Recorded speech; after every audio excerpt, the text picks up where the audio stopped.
درود و سلام ہے، وہ سچے غلام مصطفیٰ ہے، نیک نام ہے۔ اللہم صلی علی سیدنا و مولانا محمد، اللہم صلی علی سیدنا و مولانا محمد۔ زینب کی بارگاہ میں سلام نیاز ہے، زینب کی بارگاہ میں سلام نیاز ہے، جو مرتضیٰ کی لاڈلی، جو مرتضیٰ کی لاڈلی زہرا کا ناز ہے۔ اللہم صلی علی سیدنا و مولانا محمد۔ جنت میں فاطمہ کی کنیزیں جہاں رہے، جنت میں فاطمہ کی، جنت میں سیدہ کی کنیزیں جہاں رہے۔ یا رب میری دعا ہے، یا رب میری دعا ہے، میری ماں وہاں رہے۔ اللہم صلی علی سیدنا و مولانا محمد وعلی سیدنا علی و سیدتنا فاطمہ و سیدتنا زینب و سیدنا حسن و سیدنا حسین وعلی آلہ وصحبہ وبارک وسلم۔ سبحان اللہ، سبحان اللہ۔ درود اہل بیت پیش کرنے کی سعادت حاصل فرما رہے تھے شاہ زیب انیس صاحب، اللہ پاک آپ کی آواز میں برکت عطا فرمائے۔ ناظرین، آج کا ہمارا موضوع آپ سے میں عرض کر چکا ہوں۔ علامہ صاحب کی خدمت میں ڈائریکٹ سوال عرض کروں گا، اگر جب یہ مارکہ ختم ہونے کے بعد جب یہ گلدستہ ہمارا کربلا سے رواں ہوا دمشق کی طرف، آئی تھنک، تو وہاں کیا یزید کے دربار میں کیا معاملات پیش آئے، پھر ان کو کس انداز میں واپسی مدینہ شریف بھیجا گیا، ارشاد فرمائیے گا۔ اعوذ باللہ من الشیطان الرجیم، بسم اللہ الرحمن الرحیم۔ اللہم صلی علی سیدنا و مولانا محمد وعلی آل سیدنا و مولانا محمد وبارک وسلم وصلوا علیہ الصلاۃ والسلام علیک یا رسول اللہ۔ اللہ تبارک و تعالیٰ قرآن مجید الفرقان حمید کے اندر ارشاد فرماتا ہے، قل لا اسألکم علیہ اجرا الا مودۃ فی القربى آمنت باللہ صدق اللہ العلی العظیم۔ اس آیت مبارکہ کے اندر اللہ تبارک و تعالیٰ نے سب سے پہلے نبی کریم علیہ الصلاۃ والسلام کو اس بات کا حکم فرمایا کہ آپ لوگوں سے کہہ دیجئے کہ نبی کریم صلی اللہ تعالیٰ علیہ وسلم نے کائنات کے اندر جو کچھ بھی دیا، جو کچھ بھی آپ نے امت کو، قوم کو عطا کیا، حضور علیہ الصلوۃ والسلام نے کبھی کسی چیز کا اجر کا سوال نہیں فرمایا۔ اس آیت مبارکہ کے اندر اللہ تبارک و تعالیٰ نے یہی بات ارشاد فرمائی، لیکن مگر الا مودۃ فی القربى، سوائے ان لوگوں کے جو حضور علیہ الصلوۃ والسلام کی مودت اور قرابت میں رہے، ان کے ساتھ اگر نبی کریم علیہ الصلوۃ والسلام نے کسی اجر کا سوال کیا ہے تو وہ اپنے قرابت داروں کے ساتھ جو ہے وہ بہترین اجر کا سوال کر رہا ہے، اس کے علاوہ حضور علیہ الصلوۃ والسلام نے کوئی سوال نہیں فرمایا۔ اب نبی کریم علیہ الصلوۃ والسلام کے تھوڑا سا پیچھے سے آؤں گا تاکہ پھر اپنی گفتگو کو آگے لے کر چلوں گا۔ ادھر آپ اگر اس انداز سے اس بات کو سمجھیں کہ آپ دیکھیں نبی کریم صلی اللہ تعالیٰ علیہ وسلم نے اپنے قرب اور جوار، تو نبی کریم علیہ الصلوۃ والسلام کے قرب کے اعتبار سے ہمیں صرف دو ہی ہستیاں نظر آتی ہیں، وہ صحابہ کرام کی اور اہل بیت کی۔ اور پھر حدیث مبارکہ کے اندر اگر ہم دیکھیں تو حدیث ثقلین میں نبی کریم صلی اللہ تعالیٰ علیہ وسلم نے جو ارشاد فرمایا کہ میں تمہارے درمیان دو بھاری چیزیں چھوڑ کر جاؤں گا جو تمہاری ہمیشہ رہنمائی کرتی رہیں گی، ادھر بھی حضور علیہ الصلوۃ والسلام نے قرآن اور اہل بیت کے حوالے سے فرمایا۔ ایک حدیث کی کتاب میں اس میں قرآن اور صحابہ کے بارے میں آتا ہے، اگر ہم ان دونوں قولوں کو ملا کر جمع کریں تو سمجھ میں یہ آتا ہے کہ نبی کریم علیہ الصلوۃ والسلام نے اپنے بعد اگر کسی کو اپنا نائب مقرر فرمایا تو وہ قرآن کو، اہل بیت اور اصحاب کو بیان فرمایا، یعنی حضور علیہ الصلوۃ والسلام کے بعد قرآن کو مضبوطی سے تھام کے رکھنا ہے، صحابہ کرام کو مضبوطی سے تھام کے رکھنا ہے، اور اہل بیت اطہار کو تھام کر رکھنا ہے۔ یہ نبی کریم علیہ الصلوۃ والسلام نے ان تین ہستیوں کے بارے میں فرمایا کہ میری سب سے قریبی ہستیاں ہیں، میں تم سے کسی اجر کا سوال نہیں کرتا، لیکن ان کے ساتھ حسن سلوک کے اجر کا تم سے سوال کرتا ہوں۔ اب ہم آگے چلتے ہیں کہ اگر ہم دیکھیں کہ ہمارے یہاں ایک تو کربلا وہ ہے جو کربلا کے اندر کربلا وارد ہوئی ہے، جو ہمیں کربلا میں نظر آتی ہے، لیکن ایک کربلا وہ ہے جو کربلا کے بعد جو ہے وہ نظر آتی ہے۔ وہ حقیقت میں ہمارے یہاں عموماً کربلا تک کا تو منظر بیان ہوتا ہے، لوگ سنتے ہیں ان قربانیوں کو جو امام علی مقام نے، ننھے علی اصغر نے، حضرت علی اکبر نے، امام قاسم نے اور دیگر جو امام حسین علیہ الرضوان کے رفقا ہیں، جنہوں نے کربلا کے اندر، ایک کربلا تھی، کربلا کے اندر جنہوں نے جام شہادت نوش فرمایا۔ لیکن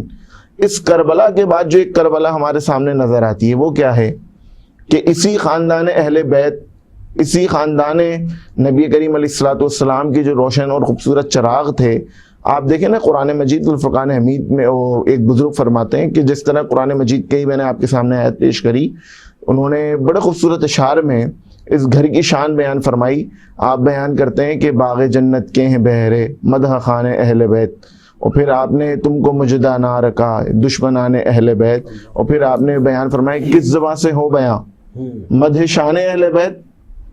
کس زبان سے ہو بیان یہ مدح شان اہل بیت، مدح گوئے مصطفیٰ مدح شان اہل بیت۔ خود حضور علیہ السلام نے ان کی مدح بیان فرمائی، اور پھر اللہ تبارک و تعالیٰ نے بھی ان کی شان میں بیان فرمایا کہ ان کی شان اللہ تبارک و تعالیٰ نے آیہ تطہیر میں نازل ہے شان اہل بیت، جو اس کے بعد والا اشعار ہے۔ اور پھر آپ دیکھیں ان کے گھر تو بے اجازت جبرائیل جاتے نہیں،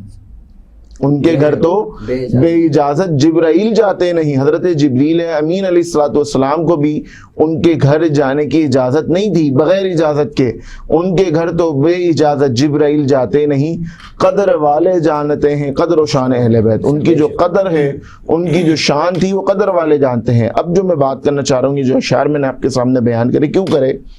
امام علی مقام کا جو پورا 72 افراد کا قافلہ ہے اس نے جام شہادت نوش فرما لیا ہے۔ اب یہ 72 افراد کے قافلے کے اندر اگر کوئی ان کے یہاں موجود کوئی مرد میں سپہ سالار موجود ہیں تو حضرت سجاد، حضرت بیمار کربلا امام زین العابدین، جن کو حضرت علی اوسط بھی کہا جاتا تھا، حضرت امام حسین کے ایک صاحبزادے ہیں جو اس قافلے کے اندر موجود ہیں۔ اور یہ بھی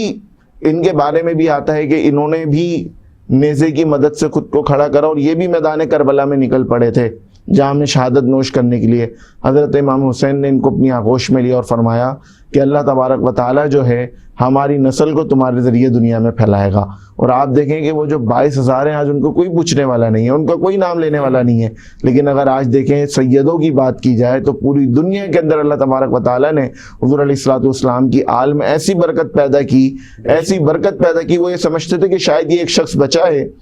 اور یہ بھی اس کی کتنی نسل پھیلے گی، کتنا نام ہوگا۔ لیکن اللہ تبارک و تعالیٰ نے جتنے بھی سیدوں کے، خاص طور پہ جو حسینی سید ہیں، ان کے نسل کو حضرت امام زین العابدین سے، اور جو حسنی سید ہیں جو حضرت حسن کی اولادوں میں، ان کو حضرت حسن مثنیٰ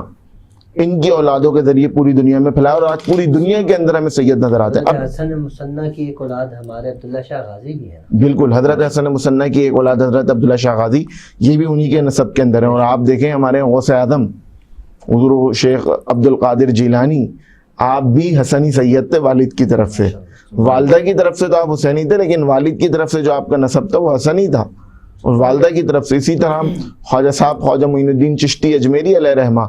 آپ کے حوالے سے بھی آتا ہے کہ آپ بھی سید زادوں کے اندر ہیں۔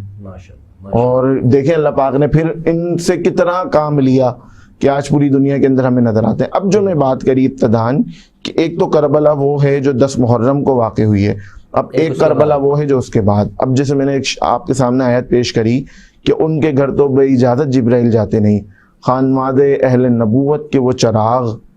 کہ جن کے بارے میں آتا ہے کہ اللہ تبارک و تعالیٰ نے جنات کو بھی ان کی طرف نظر کرنے سے منع فرمایا، یعنی جنات بھی ان کی طرف نظر نہیں کرتی۔ یہ شان و شوقت والی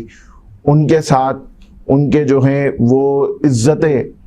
اور ان کی عزت کی جو چادریں تھیں، ان چادروں کو جو ہے وہ پامال کیا گیا، اور ان کو سب سے پہلے کوفہ کی بازاروں کے اندر گھمایا گیا، اور کیا کہہ کے گھمایا گیا کہ دور حاضر کے جو تخت نشین ہیں، یہ ان کے جو ہے وہ جو اس دور کے اندر جو دور حاضر میں ابھی ہمارے تخت نشین، ان کے جو ہے یہ لوگ کہہ لیں کہ ان کے مخالفین ہیں، ان کے گناہگار ہیں، ان کے مخالفین کے نام سے باقاعدہ نعرے لگائے گئے اور لوگوں کو بیان نہیں کیا جا رہا یہ خانوادہ اہل نبوت کے چشم و چراغ ہیں۔ اور اس دن کے بارے میں جو واقعات لکھے گئے کہ حضرت امام حسین کے قافلے میں چند اونٹ بھی موجود تھے جو کوفیوں نے چھن لیے تھے، جس طرح وہ آئے تھے تو اس میں اونٹ بھی تھے، سواریاں بھی تھیں، تو اونٹ ان کے چھن لیے تھے۔ انہوں نے جب ان اونٹوں کو کاٹا ہے، ان کا گوشت بنا کے جب کھانا کھانے لگے تو اس گوشت کے اندر اللہ تبارک و تعالیٰ نے آگ کو پیدا کر دیا، وہ گوشت پورے کے پورے آگ بن گئے، وہ خون ہو گیا۔ جو گوشت تھا کھانا پکنے کے بعد جب ان کے سامنے آیا وہ خون گوشت ہو گیا۔ ایک کیفیات یہ ہیں کہ جو آسمان ہیں وہ اللہ تبارک و تعالیٰ نے دن کے اندر ایسا گرہن کرا کہ 3 دن تک لوگوں نے اس آسمان پر جو ہے وہ ستاروں کو دیکھا ہے دن کی روشنی میں۔ اور پھر آج ہی میں ایک واقعہ پڑھ رہا تھا کہ ایک کبوتر جس نے اپنے آپ کو حضرت امام حسین رضی اللہ تعالیٰ عنہ کے خون سے تر کیا اور وہ کوفہ سے چلا ہے اور حضور علیہ الصلوۃ والسلام کے مزار کے ارد گرد جو ہے وہ طواف کی طرح چکر لگا رہا ہے۔ صحابہ کرام دیکھ کر پریشان ہے، کیا ماجرا ہے، کیوں یہ کبوتر جو ہے وہ خون سے لت پت ہوا ہوا سارا واقعہ جو اس نے کربلا میں دیکھا ہے وہ میرے آقا کو آگے سنا رہا ہے۔ اور پھر دوسری طرف اگر ہم حضرت ام سلمہ کی وہ حدیث دیکھیں جو حضرت ام سلمہ بیان کرتی ہیں کہ نبی کریم علیہ الصلوۃ والسلام کو انہوں نے خواب میں دیکھا تو حضور کی کیفیت کیا ہے، حضور علیہ الصلوۃ والسلام کے چہرے پہ گرد غبار ہیں، حضور کے ہاتھ میں ایک بوتل ہے اور حضور کچھ جمع کر رہے ہیں۔ حضرت ام سلمہ پوچھتے ہیں یا رسول اللہ کیا ماجرا ہے، آپ کیا جمع کر رہے ہیں؟ فرمایا میں اپنی اہل بیت نبوت، اہل بیت اطہار کے جو پھول ہیں ان پھولوں کا جو ہے وہ خون اپنی بوتل کے اندر جمع کر رہا ہوں۔ اتنے میں حضرت ام سلمہ جب اس حضرت ام سلمہ کی ایک اور حدیث جو ہے وہ بیان کی جاتی ہے،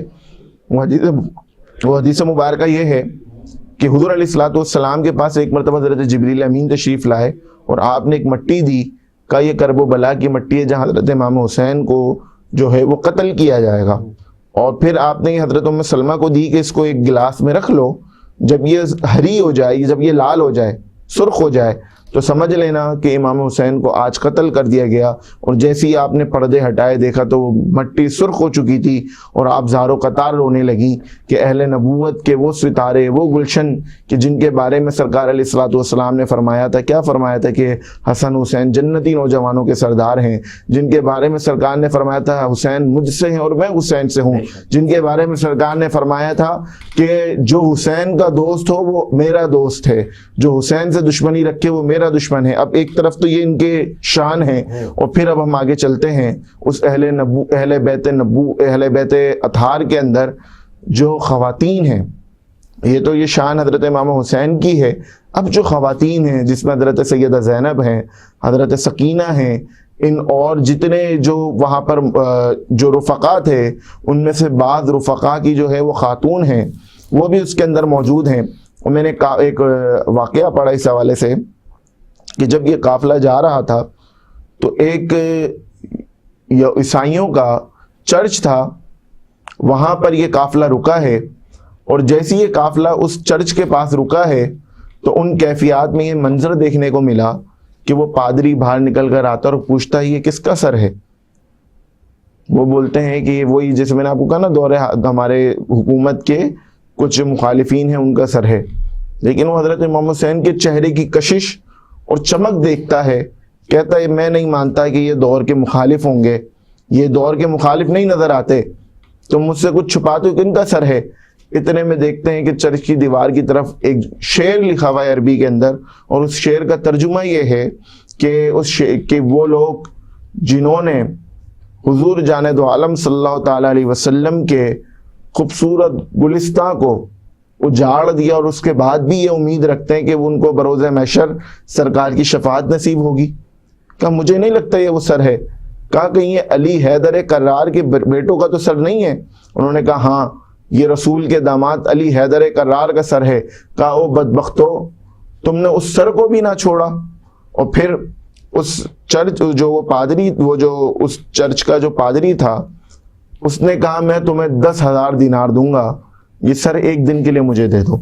اور وہ سر اپنے گھر میں لاتا ہے، ایک کپڑے پر کستوری لگاتا ہے، مشک و عنبر لگاتا ہے اور حضرت سیدنا امام حسین کے اس سر اقدس کو ایک رات کے لیے اپنے گھر لے کے جا کے رکھتا ہے اور اس کی روشنی دیکھتا ہے کہ ایک نور نکلتا ہے اور وہ نور حضرت امام حسین سے آسمانوں پر جا کے مل رہا ہے اور وہ دیکھتے دیکھتے کلمہ پڑھ کے مسلمان ہو جاتا ہے۔ آپ اب اندازہ لگائیں کہ امام حسین کیا عظیم شخصیت ہیں کہ آپ کے اس سر مبارک سے کئی لوگوں نے اس سر مبارک کی نورانیت کو دیکھ کر جو ہے کلمہ پڑھ کے مسلمان ہوئے، اور پھر دوسری طرف آپ کا وہ قافلہ ہے جو لوٹا ہوا،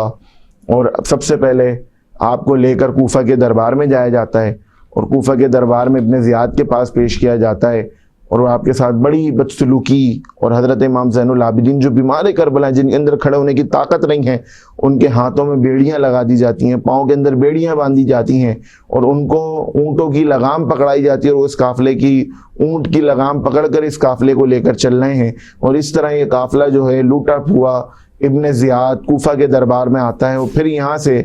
آپ کو 3 دن بعد شام کے یہاں یزید کے دربار میں بھیجا جاتا ہے۔ انشاءاللہ اس منظر کو ہم آگے کے اس میں بیان فرمائیں گے۔ بہت بہت شکریہ علامہ صاحب، آپ نے اب تک قیمتی وقت عنایت فرمایا، اور یہ گفتگو ایسی ہے ناظرین اکرام کہ سن کے بس بندہ برداشت کرتا ہے اور